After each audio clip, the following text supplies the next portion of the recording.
आज से कुछ साल पहले एक बुक आई थी द 48 लॉज ऑफ पावर। इतनी पॉपुलर कि इसको मिडिल ईस्ट ने बैन ही कर दिया था। बट उसको पढ़ के मुझे एक लाइन बड़ी अच्छी लगी थी कि अगर कभी कभी आपके पास कुछ बोलने के लिए ना हो तो कुछ ना ही बोलो तो ज्यादा बेटर रहेगा। Otherwise you may say something very stupid and never live to regret that. और कुछ ऐसा ही हो रहा है इनके साथ भी। मीट शमिका रवि, ये कोई आम लेडी नहीं है। एंड रिसेंटली क्या हुआ था कि इसने एक पॉडकास्ट था ANI का विद समिता प्रकाश, वहां पे जाके एक स्टेटमेंट दे दी कि सो व्हाट, अगर $1 ₹100 हो गया तो it is just a number. और ये हॉरर तब समझ में आता है जब आपको पता लगेगा कि ये असल में है कौन। सो बेसिकली जो हमारे देश के प्रधानमंत्री हैं नरेंद्र सिंह मोदी, उनको एडवाइस करने के लिए अर्थव्यवस्था के मुद्दों पे एक काउंसिल बनाई गई है, इकोनॉमिक एडवाइजरी काउंसिल, और टू द PM, और ये उसकी मेंबर है। दैट मीन्स कि देश की अर्थव्यवस्था जो इकोनॉमी है उसके लिए कैसे कदम उठाने चाहिए, तो PM हमेशा इनकी सुनते हैं कोई भी लॉ बनाने से पहले या कोई भी रूल बनाने से पहले। एंड ये स्टेटमेंट उन पे शोभा नहीं देता। हेलो गाइस,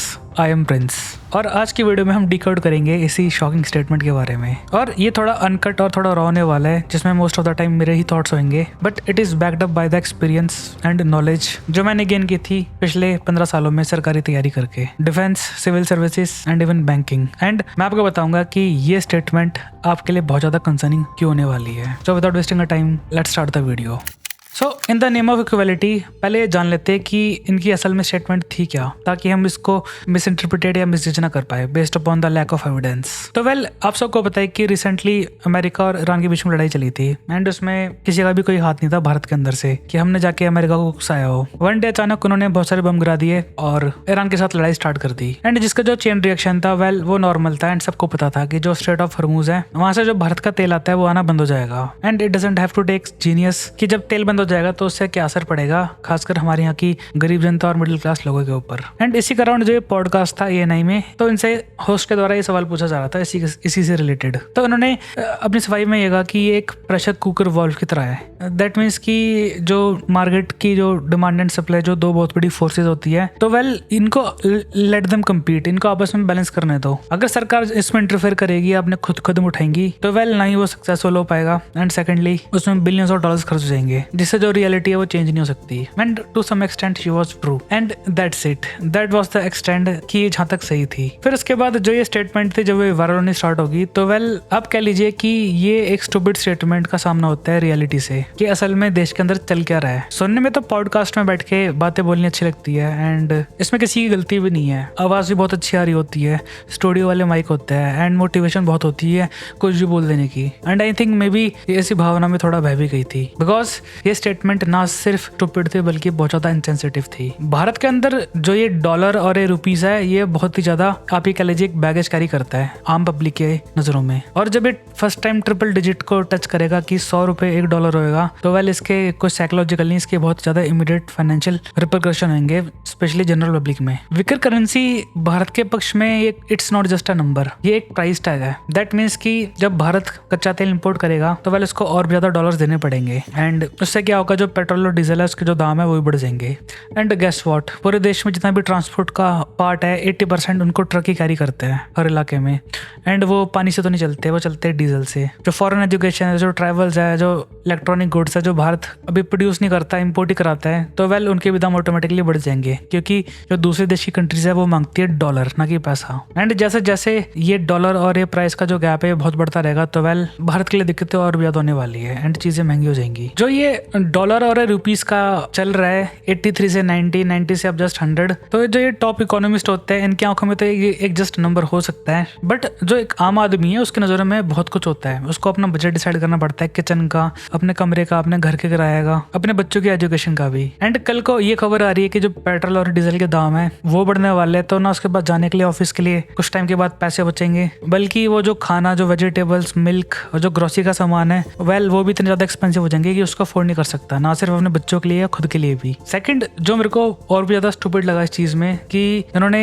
एक्सक्यूज दिया था कि लेट इट बी, अगर डॉलर और रुपीस का जो गैप है ये बढ़ता है, इससे जो वेस्टफुल कंजप्शन है ना वो कम हो जाएगी। एंड जब उनसे पूछा गया था कि ये वेस्टफुल कंजप्शन से आपका क्या मतलब है, तो शी सेड कि जो लोग आजकल एक्सपेंसिव लग्जरी गुड्स मंगाते हैं, जैसे कि कार्स हो गई, परफ्यूम्स हो गए, कपड़े हो गए बाहर से, तो वो लाना बंद कर देंगे। अच्छा, जो देश का पैसा है वो एटलीस्ट बचेगा, थोड़ी पाबंदी आएगी। बट इन रियलिटी आप अपने आप से सवाल पूछो, क्या आप जो डेली के गुड्स हैं, कपड़े हैं, खाने के, क्या आप वो बाहर से इम्पोर्ट कराते हो? And in my opinion 99% Indians तो बिल्कुल भी नहीं करते होंगे। You just can not simply opt out कि हम बाहर से अपने गुड्स खरीदने बंद कर देंगे, वो भी ये लग्जरी वाले, क्योंकि वो ऑलरेडी बहुत ज्यादा एक्सपेंसिव होते हैं। सरकार एक छोटे से पॉपुलेशन पूल को लेके बहुत बड़ा एक मुद्दा बनाने में लगी हुई है। ये सुनने में तो ठीक लगता है, but it was you can say very cruel, specially for the common folks and middle class people. और जो ये दर्द है महंगाई का, तो वेल ये डिस्प्रोपोर्शनेट है इन अ रियल वर्ल्ड। जितने भी एलीट और जो कॉर्पोरेट लेयर होती है, जो टॉप के टॉप लोग होते हैं, वेल उनको इस चीज से इतना फर्क नहीं पड़ता। जस्ट अगर महंगाई बढ़ेगी तो ज्यादा से ज्यादा जो उनकी फॉरेन ट्रिप्स है हॉलीडेज की, वेल वो कैंसिल हो जाएंगी, या फिर वो एक आधा लोअर वेरिएंट खरीद लेंगे आईफोन का या इवन कार का भी। बट उनका जो सर्वाइवल है वो खतरे में नहीं आता। बट जो लोअर और मिडिल क्लास है उनके साथ ये चीज नहीं है। वहाँ पे जीरो बफर है महंगाई और इनकम के बीच में। अगर महंगाई थोड़ी सी बढ़ती भी है, ये डायरेक्टली जो सेविंग्स है फैमिली की उसको खा जाती है। And don't get me started on health care sector, वो कई घरों तक को भी बर्बाद कर देती है एक छोटे से इलाज के लिए भी। जैसे अल्टीमेटली क्या होता है कि जो फैमिली है उसको अपना जो बजट है वो कट करना पड़ता है, एंड उसका असर पड़ता है कहीं ना कहीं एंड में खाने के ऊपर, जब उनकी जो कैलोरी इनटेक है वो भी काफी कम हो जाती है, एंड धीरे धीरे देश कर्जे में आना स्टार्ट कर देता है। सो सबसे बड़ा सवाल ये है कि जो ये पॉलिसी में कर्जा है, ये ऐसी वाहियात स्टेटमेंट क्यों देते हैं पॉडकास्ट में आके? तो वेल ये इनकी एक तरह की जॉब ही है कि जो शिप है भारत की बहुत बड़ी शिप, इसको डूबने से बचाना है। इवन उस टाइम पे भी जब ये डूब भी रही हो, और जो ये लोअर डेक्स होते हैं अगर इनमें बाढ़ आ जाए तो सबसे पहले जो मरेंगे तो वेल वो कॉमन फोक्स और जो मिडिल क्लास पीपल है वही मरेंगे, जब तक इनके ऊपर पानी आएगा एक टाइटैनिक की तरह। और इसको वैलिडेट करना कि it is just a number, तो वेल जो एक ह्यूमन कॉस्ट है, एक लाइफ है, किसी की सेविंग है, तो वेल ये उसके ऊपर एक बहुत ज्यादा क्रूअल जोक भी है। और अगर आपको लग रहा होगा कि जो ये डॉक्टर शमिका रवि है, सो मे बी ये किसी फैमिली कनेक्शन से आ गई होगी रोल में, या फिर मे बी इनको पता नहीं होगा कि इन्होंने क्या कह दिया गलती से, तो वेल इनकी अचीवमेंट्स भी बहुत ज्यादा अच्छी है। So basically she is a PhD in economics, जो उन्होंने कंप्लीट की थी न्यूयॉर्क यूनिवर्सिटी से। अपनी मास्टर्स कंप्लीट की थी दिल्ली बोर्ड्स ऑफ इकोनॉमिक्स से, और जो ये इंडियन स्कूल ऑफ बिजनेस है यहाँ पे प्रोफेसर भी रही है। और उन्होंने डायरेक्टली पार्टिसिपेट करा था कई बहुत बड़े ग्लोबल इंस्टीट्यूशन में, और जो थिंक टैंक्स होते हैं जैसे कि Brooking institution. So she is by no mean कि ये अनएजुकेटेड है या इलिटरेट है, और ये बहुत ही ज्यादा इन्फ्लुएंशियल फैमिली से भी आती है। इंडिया के बहुत ही प्रोमिनेंट और बहुत ही इन्फ्लुएंशियल ब्यूरोक्रेट थे RN रवि, ये उनकी बेटी है जो कि इस टाइम पे करंट गवर्नर भी है। एंड इससे जो ये दुख है ये और भी ज्यादा गहरा जाता है। और अगर आपको लग रहा होगा या आपके मन में ये सवाल आ रहा होगा कि this is not the first time कि इन्होंने ऐसा कोई कांड करा होगा, तो well you are entirely right. ये इनकी पहली गुस्ताखी नहीं है। आज से कुछ साल पहले 2020 में जब कोविड अपने चरम पे था, एंड उस टाइम पे मैं आर्मी की तैयारी भी कर रहा था, तो वेल इनका एक बहुत ही ज्यादा फेमस आर्टिकल आया था COVID-19 को लेके इंडियन एक्सप्रेस में, जिसको ओपिएड कहते हैं, ओपिनियन एडिटोरियल। तो उन्होंने काफी सारे अच्छे आर्ग्यूमेंट दिए थे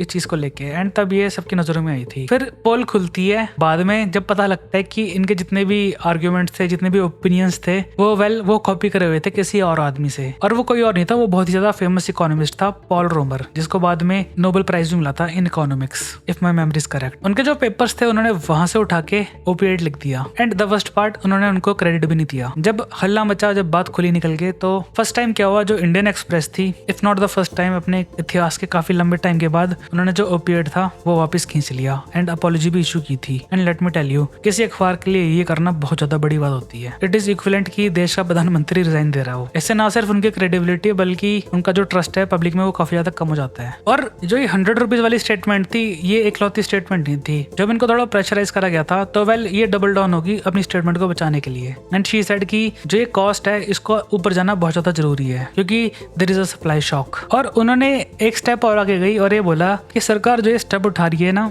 ये सब्सिडीज के, ताकि जो पेट्रोल डीजल और जो LPG के दाम है और जो फूड के प्राइसेस है इसको कम करे, तो वेल ये एक बैड इकोनॉमिक्स है। एंड मैथमेटिकली एंड लॉजिकली सुनने में उनके हिसाब से तो ठीक लग रहा होगा, बट आप कैसे बोल सकते हो उस जनता को जिनका सर्वाइवल इसी चीज से डिपेंड होता है, जहाँ पे जो हंगर है वो रियल होती है। ये नहीं पता होता कि आपको दोपहर का या रात का खाना मिलेगा कि नहीं। ऐसे भूखी पॉपुलेशन को आप ये बोलो तो well it is a very bitter pill to swallow. And ऐसे तो कोई इलेक्शन नहीं जीतता एंड में। So in the defence of the government itself, तो वेल एक सवाल हमें भी पूछना पड़ेगा कि जो इतना बड़ा डिबाकल हो रहा है, इतना बड़ा रायता फैल रहा है देश में अर्थव्यवस्था का, तो वेल इसमें सरकार की कितनी जिम्मेदारी है, एंड कितनी जिम्मेदारी उनकी पार्ट पे बनती भी है कि वो इससे बच भी सकते थे। सो फर्स्ट लेट्स अंडरस्टैंड कि जहाँ पे सरकार का कोई फॉल्ट था नहीं। जो अमेरिका ने ये ऑपरेशन एपिक फ्यूरी चलाया था, जिसके ऊपर बाय द वे मैंने वीडियो बनाई थी, so do check that out, उन्होंने क्या करा था असल में। तो वेल जो प्रेसिडेंट ऑफ अमेरिका थे, उन्होंने भारत की जनता या भारत के प्रधानमंत्री से नहीं पूछा था बम गिराने से पहले। इफेक्टिवली उन्होंने लड़ाई स्टार्ट कर दी एंड उस लड़ाई का नतीजा ये निकला कि जो स्ट्रेट ऑफ हॉर्मूज है वहाँ पे ब्लॉकेट लग गया, वहाँ पे जो टोल है उसको लेना स्टार्ट कर दिया ईरान ने इलीगली। एंड एंड में ये हुआ कि जो क्रूड ऑयल कंपनी थी उन्होंने जो कॉस्ट थी वो पास डाउन कर दिया अब कंज्यूमर्स के ऊपर ताकि उनके प्रॉफिट्स कम ना हो। एंड ये चीज है जो गवर्नमेंट केस में कोई गलती भी नहीं है एंड यहीं पे जो उनका डिफेंस है वो खत्म हो जाता है। इसके बाद के जो फेलियर है तो वेल वो बहुत ज्यादा शॉकिंग है। So now let's focus on that part जहाँ पे गवर्नमेंट की एक्चुअली गलती है। जो सबसे बड़ा लॉन्ग टर्म फेलियर था गवर्नमेंट का कि उनको पता था कहीं ना कहीं कि लड़ाई स्टार्ट होने वाली है या अमेरिका कुछ ना कुछ करने वाला होता है। मे बी देश की जो सिक्योरिटी इंटेलिजेंस एजेंसीज है उनको पता हो या मे बी ना पता हो, बट हालत बन रहे थे लड़ाई के कि स्ट्रेट ऑफ हॉर्मूज के आसपास लड़ाई हो सकती है। बट स्टिल गवर्नमेंट ने क्या करा कि इतना होने के बावजूद भी जो देश के अंदर जो मैसिव जो इलेक्ट्रिक व्हीकल्स है उसको और नहीं बढ़ाया, स्पेशली जो उसका इंफ्रास्ट्रक्चर है, चार्जिंग स्टेशन है। लोग अब खरीदने के लिए मोटिवेटेड तो हो रहे हैं, सरकार सब्सिडीज भी दे रही है ईवीज के ऊपर, स्टेट एंड सेंट्रल, बट लोग तभी खरीदेंगे जब उनको पता होगा कि खरीदने के बाद जो सर्विसिंग है वो अच्छी है एंड जो चार्जिंग स्टेशन जो इंफ्रास्ट्रक्चर है वो अच्छा है एक जगह से दूसरी जगह ट्रैवल करने में। सरकार ने इसको प्रोएक्टिवली अपने एंड से काफी आगे नहीं बढ़ाया और ना ही जो अल्टरनेट फ्यूल सोर्सेज होते हैं जैसे कि रिन्यूएबल एनर्जी, सरकार ने उस पर भी जोर तो लगाया था बट इतना जोर नहीं लगाया हमारी 1 बिलियन पॉपुलेशन के हिसाब से। एंड ये रफ्तार नहीं पकड़ पाई टाइम के साथ। एंड सेकंड जो सबसे बड़ा दोष है गवर्नमेंट का तो उस चीज को लेके कि जो ये टोन डेफ कम्युनिकेशन है कि जो टॉप लीडरशिप है वो ढंग से कम्युनिकेट नहीं कर पा रही, स्पेशली मिडिल क्लास और जो गरीब आदमी देश का। इंस्टेड की थोड़ा आके समझाते, थोड़ा बताते या थोड़े प्रोएक्टिव स्टेप्स भी लेते, इंस्टेड स्टेटमेंट से निकल कर आ रही है so what if it is a number, it is just जो वेस्टफुल कंजप्शन है वो खत्म हो जाएगी। वेस्टफुल में क्या, जैसे कि कोई एक लग्जरी आइटम हो वो कुछ लोग खरीद नहीं पाएंगे एंड दैट्स इट। पहले ही लोगों को कॉर्नर करा हुआ है महंगाई की वजह से, एलपीजी के और पेट्रोल के दाम बढ़ रहे हैं और जो ऑस्टेरिटी है, जो गरीब है, गरीबी आ रही है, इसको वेल एक स्ट्रेटेजिक चॉइस बता रही है गवर्नमेंट और चुपके से टेबल के नीचे क्या कर रही है, जो इकोनॉमिक हार्डशिप है इसको ट्रांसफर करा जा रहा है गवर्नमेंट से एक आम आदमी के ऊपर ताकि वो इसको बेयर करे। अनदर जिसमें सरकार का सबसे बड़ा दोष निकल कर आता है एंड इसके ऊपर मैंने भी कुछ दिन पहले वीडियो बनाई थी कि सरकार ना जो पेट्रोल के जो रिजर्व्स है क्रूड ऑयल के वो अपने देश में इकट्ठे करके रखती है किसी भी अनहोनी के लिए, कहीं लड़ाई स्टार्ट हो जाए या कहीं वॉर हो जाए, कहीं सुनामी आ जाए, XYZ रीजन। एंड कम से कम सरकार को 3 से लेकर 6 महीने का जो स्ट्रेटेजिक रिजर्व है जहाँ पे हम कच्चा तेल देश के कई इलाकों में इकट्ठे कर सकते थे, सरकार के पास इतना टाइम था उन गोदामों को, उन जो डिपोज है उनको बनाने का, ताकि जो ये शॉक है एक साथ ही पब्लिक को ना लगे। बट इंस्टेड हमें बदले में क्या मिला कि अगर आज स्ट्रेट ऑफ हॉर्मूज बंद हो जाता है तो भारत के पास लगभग 5 से लेकर 6 दिन का तेल बचेगा अपनी इकोनॉमी को चलाने के लिए एंड उसके बाद सीधा आराम भरोसे। और दुगनी मार पड़ेगी भारत की जो मेडिसिन है उसके ऊपर। हमने काफी काम करा है अपने मेडिसिन के ऊपर ताकि वो चीपली ना सिर्फ भारत के अंदर बाकी पूरी दुनिया में अवेलेबल हो, but here is a bitter pill to swallow. उनको बनाने के लिए कई सारी चीजों की जरूरत पड़ती है जिनको कहते हैं एक्टिव फार्मास्यूटिकल इंग्रेडिएंट्स। जब तक वो नहीं है तब तक आप दवाई बना नहीं सकते। और जो ये ट्रू स्ट्रेटेजिक प्रिपरेशन थी सरकार की जिसको प्रोएक्टिवली करना चाहिए था कि इनके पास सालों का टाइम पड़ा था इवन कोविड के बाद भी कि सरकार इनको और ज्यादा प्रमोट करे, इंस्टेड कि हम चाइना से या फिर यूरोप से या फिर अमेरिका से इम्पोर्ट कराएं एंड तब जाके दवाइयां बनेंगी। एंड यस, उनको खरीदने के लिए भी डॉलर्स ही देने पड़ रहे थे। अगर सरकार इन पे फोकस करती तो वेल तब उनकी तारीफ बनती कि यस वो ट्रूली काम कर रहे हैं देश को आत्मनिर्भर बनाने में, बट अनफॉर्चुनेटली ऐसा नहीं हो पाया। और आज हम देख रहे हैं कि कब जो देश का तेल है और जो ये स्ट्रेट ऑफ हॉर्मूज है कब बंद हो जाए एंड तब जाके बहुत सारे लोगों की आंखें खुलेंगी। अगर आपको वीडियो पसंद आई हो या फिर आपके कोई भी क्रिटिसिज्म हो उसको लेके या फिर कोई भी ओपिनियन हो, सो फील फ्री टू से इन द कमेंट सेक्शन। ये आप लोगों के लिए खुला हुआ है। तब तक के लिए मैं चलता हूँ। Jai Hind, goodbye, take care and prince out.